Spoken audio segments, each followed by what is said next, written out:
سفينة الأشباح اختفى طاقمها بينما كانت هي تواصل إبحارها بدونه. قصتهم انتهت بلا إجابات واضحة وظروف غامضة. في قصة حقيقية وضعت لها النظريات المختلفة وكتبت لها الكتب والروايات، كما اتخذوا منها سيناريو للأفلام والمسلسلات، لتظل تلك اللغز الغامض الذي حير العلماء. فما هي قصتها ومن أين بدأت الحكاية؟ سفينة مارس ليست سفينة تجارية تم بناؤها في كندا عام 1861. كانت سفينة تجارية تهدف إلى نقل الكحول من الولايات المتحدة إلى أوروبا بقيادة القبطان بنجامين بريدجز. في يوم 5 من نوفمبر عام 1872 أبحرت مارس ليست من نيويورك، وكانت حمولتها تتكون من 1701 برميل من الكحول الخام المرسل إلى إيطاليا. وبعد شهر من انطلاق مارس ليست كانت سفينة أمريكية أخرى تسمى دياكراتيا تبحر باتجاه أوروبا بقيادة القبطان ديفيد مورهاوس، وهو صديق قديم لبريدجز، ولم يكن يتوقع أن يلتقي بسفينة مارس ليست في عرض المحيط، لأنها كانت قد انطلقت في رحلتها قبل 8 أيام على إبحاره. لكن بينما كان القبطان مورهاوس يبحر بسفينته في المحيط، لمح بحاراته سفينة مجهولة على مسافة نحو 8 كيلومترات من سفينتهم، فأمر القبطان بالتوجه نحو السفينة المجهولة. وعندما اقتربوا منها بدرجة كافية اكتشف القبطان أن السفينة المجهولة هي مارس ليست، سفينة صديقه القبطان بنيامين بريدج، التي كان من المفترض أنها تبحر الآن قرب مضيق جبل طارق.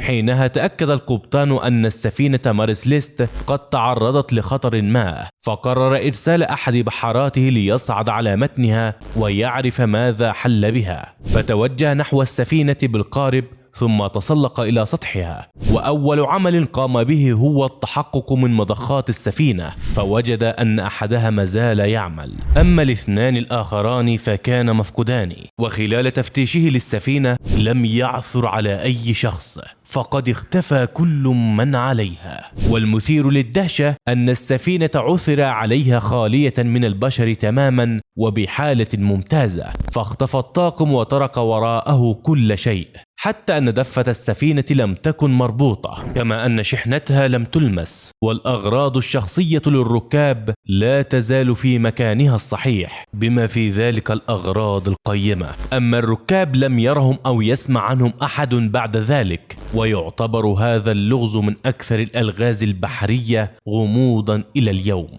والغريب في الأمر أن السفينة ارتبط تاريخها بالعديد من الأحداث الغريبة، فقد رأى البعض أن السفينة كانت كأنها تحت سطوة أو قوة شريرة. ومن أمثلة ذلك أن أول قبطان قادها فمرض ولقى حتفه في نفس العام مباشرة بعد الرحلة الأولى، كما أنها اصطدمت في أول رحلة عبور لها للمحيط الأطلسي في عامها الأول بسفينة غريقة في مضيق دوفر، مما جعلها في حاجة إلى الإصلاح، فاعتبروها سفينة قليلة الحظ، لأنها تعرضت مرة أخرى لأضرار كبيرة في هيكلها خلال رحلة لها نتيجة اصطدامها بشعاب مرجانية، وأدخلت إلى حوض بناء السفن لإجراء إصلاحات كبيرة، وهناك اندلع حريق في المكان. وأثناء رحلة عودة إلى الولايات المتحدة علقت السفينة قبالة سواحل نوفا سكوشا بكندا، وتم سحبها من الصخور،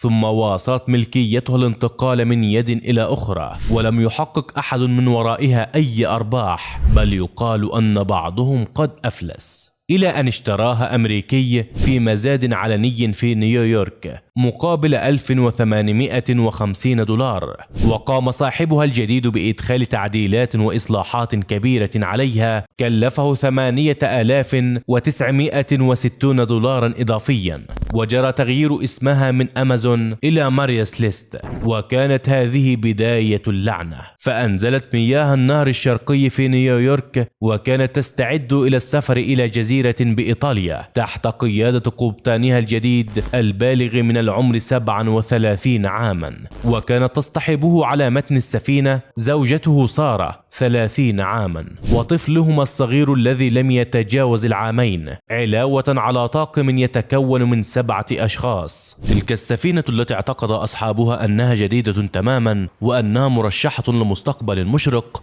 غادرت نيويورك وهي تحمل كحولا بقيمة 35,000 دولار، وكانت الشحنة مؤمنة بالكامل، حتى اختفى طاقم السفينة المكون من 7 أفراد، علاوة على القبطان وزوجته وابنه الصغير، ولم يعثر على أي أثر لتعرضهم لهجوم أو آثار دماء أو أضرار على السفينة. فحدث لهم ما حدث، وأجريت العديد من التحقيقات لمحاولة حل لغز مارس ليست، ومع ذلك لم تتوصل أي من هذه التحقيقات إلى استنتاج حاسم. وفي العصر الحديث استخدم الباحثون تقنيات متقدمة مثل تحليل الحمض النووي والمحاكاة الحاسوبية لمحاولة فهم ما حدث، لكن اللغز لا يزال دون حل. ليظل اللغز المحيط بمارس ليست قائما حتى اليوم، تاركا تساؤلات عديدة حول مصير البحارة والأحداث التي أدت إلى ترك السفينة مهجورة.